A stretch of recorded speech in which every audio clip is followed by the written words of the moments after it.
Did you know the infamous H. Holmes, creator of Chicago's murder castle, may never have killed anyone inside that notorious building?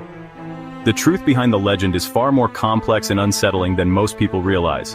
While Holmes is often remembered as America's first serial killer, the real story of his so-called castle is tangled in myth, rumor, and sensational headlines. The castle's legend is filled with secret passages, gas chambers, and a basement crematorium, but most confirmed murders happened elsewhere.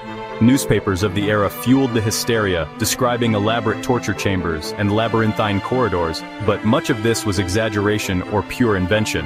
Holmes was above all a master of deception. The castle was his ultimate con, a monument to fraud, not just murder. He designed it to confuse, mislead, and manipulate both his victims and the public. He swindled suppliers, cheated insurance companies, and conned investors, using the building as a tool for his schemes. Holmes changed contractors frequently, ensuring no one but himself knew the full layout, and he used this confusion to his advantage. The structure was engineered for evil: trapdoors, chutes to the basement, airtight rooms, and a kiln for remains. Yet some features may have been designed more for insurance fraud than for murder, blurring the line between fact and fiction. But was it truly a factory of death, or just a killer's ego made real? The scale remains a mystery. Even today, historians debate how many victims there really were, and how much of the castle's horror was simply Holmes's own invention. As we step inside this legend, remember, we're exploring both a place and a myth. The murder castle is as much a product of the public's imagination as it is of Holmes's twisted mind. At the center is Herman Webster Mudgett, Dr. Henry Howard Holmes, a con artist, bigamist, and killer. His many faces allowed him to move through society undetected, preying on the vulnerable and the trusting. His story is a chilling reminder that monsters often hide behind charm and respectability. Holmes was the embodiment of the dark side of the American dream, using wit and charisma to mask his true intentions. The murder castle's true horror lies in its ambiguity. Let's step inside and separate the man from the myth. Holmes was born Herman Webster Mudgett in 1861, in the quiet town of Gilmanton, New Hampshire. From the outside, his early life seemed ordinary. He was the son of devout Methodist parents, growing up in a rural community where everyone knew each other. But beneath the surface, Holmes was already different. Early stories from his childhood hint at a disturbing fascination with anatomy and a chilling lack of empathy. He was rumored to dissect small animals and was bullied by classmates, which only deepened his obsession with the macabre. Holmes was a chameleon, changing names and stories to suit his needs. He adopted new identities with ease, slipping in and out of towns, always staying one step ahead of suspicion. At the University of Michigan, he honed his skills in fraud, stealing cadavers, faking deaths, and collecting insurance payouts. His medical training gave him the perfect cover for his schemes, and he quickly learned how to manipulate both the living and the dead. Death became his business model. People were assets to be liquidated. He saw opportunity in every tragedy, turning loss into profit with chilling efficiency. After medical school, Holmes left a trail of scams and bigamy, charming and abandoning women across the country. He married multiple times, often without divorcing, and used his relationships to further his cons. In Chicago, as Dr. Henry Howard Holmes, he reinvented himself as a respectable pharmacist and doctor. The city was booming, and Holmes saw endless possibilities in its chaos and anonymity. His charisma was his deadliest weapon, allowing him to operate in plain sight. He could win over anyone: landlords, business partners, and especially his victims. Holmes could talk anyone into anything, masking a cold, calculating mind. He was a master manipulator, always plotting his next move. He built his empire in a city primed for transformation, where fortunes were made overnight and secrets could be easily buried. Behind the friendly smile was a predator who had found the perfect hunting ground. Chicago's rapid growth provided him with endless victims and opportunities. Holmes's charm hid his true nature. He was a master at blending in, always hiding his monstrous intentions behind a mask of civility. The stage was set for his most infamous creation, a place where his darkest ambitions would finally come to life. In Chicago, Holmes took over a pharmacy and the empty lot across the street, soon to become his infamous castle. He announced a hotel for the 1893 World's Fair, but from the start, it was a fortress of secrets. Holmes constantly hired and fired construction crews, ensuring no one but him knew the full layout. This strategy let him avoid paying workers and kept the building's true purpose hidden. The castle's ground floor was legitimate, with storefronts and a pharmacy. Upstairs, over 100 windowless, soundproofed rooms formed a maze of confusion. Staircases led nowhere, doors opened onto brick walls, designed to disorient and trap. Gas pipes, trapdoors, and chutes to the basement were all part of the deadly design. An alarm system alerted Holmes to any movement. The castle was an extension of Holmes, impressive outside, deadly within. It was his private playground and morgue. Holmes was a patient predator, targeting mostly young single women new to Chicago. He placed job ads for assistants and housekeepers, luring the vulnerable with promises of work and romance. Holmes charmed his victims, sometimes proposing marriage, and convinced them to sign over assets and take out life insurance, naming himself as beneficiary. Once he had their trust and money, their fate was sealed. The castle's confusing layout made escape nearly impossible. Holmes controlled every secret. He watched through peepholes, manipulated air supply, and moved unseen via secret passages. The architecture itself was a weapon, stripping hope before the end. Anyone who became a liability, employee, guest, or business associate, could become a target. Holmes eliminated obstacles with chilling pragmatism. The castle provided the means, his conscience provided no limits. Victims vanished without a trace.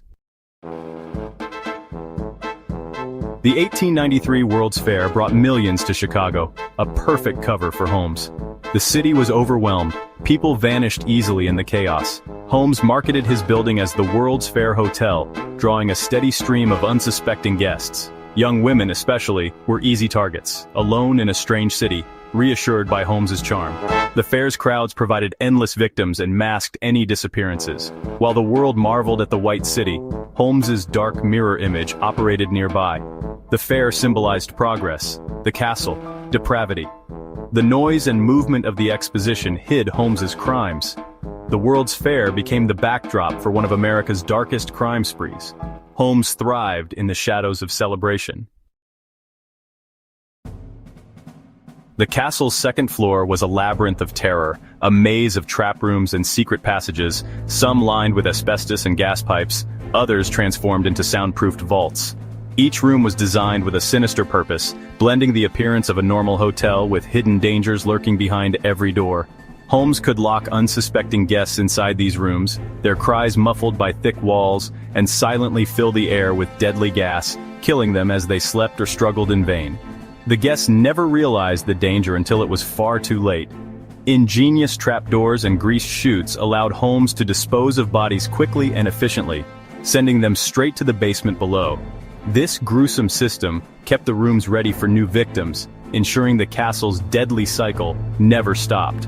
The building itself functioned as a horrifying assembly line, where every step was calculated for maximum efficiency and secrecy. The basement was Holmes's private laboratory and morgue, a place filled with a dissecting table, a powerful crematorium, vats of acid, and pits of quicklime. Here, the true extent of his crimes became clear. In this grim underworld, Holmes processed the bodies, stripping flesh from bone and preparing skeletons for sale. Every tool and table had its purpose in his gruesome trade. Holmes sold the remains to medical schools and research institutions, profiting from every part of the process. Even in death, his victims were exploited for financial gain. The castle wasn't just a place to kill, it was a factory for turning people into commodities, a chilling blend of industry and murder. Holmes's depravity was systematic and profitable, his business model built on suffering and secrecy. Every detail, from hidden locks to intricate blueprints, served his dark business and ensured no one escaped his grasp. The true horror was in the efficiency. Victims became products, their identities erased and their remains cataloged for profit. The castle was more than a building. It was a machine of death, a chilling testament to the depths of human cruelty and ingenuity. Holmes's downfall began with insurance fraud, not murder. He killed his partner Benjamin Petetzel instead of faking his death, then took custody of Petetzel's children. Detective Frank Geyer tracked Holmes across states, uncovering a trail of deceit in the bodies of the Petetzel children. Holmes's arrest for the Petetzel murders led Chicago police to investigate the castle. A fire gutted much of the building, but investigators found enough labyrinthine design, gas pipes, and secret chutes. In the basement, they discovered dissecting tables, a kiln, vats of acid, and human remains. Bone fragments, jewelry, and clothing revealed the scale of the horror. The castle's secrets shocked the world. Newspapers dubbed it the Murder Castle. Holmes's legend was born from the ruins.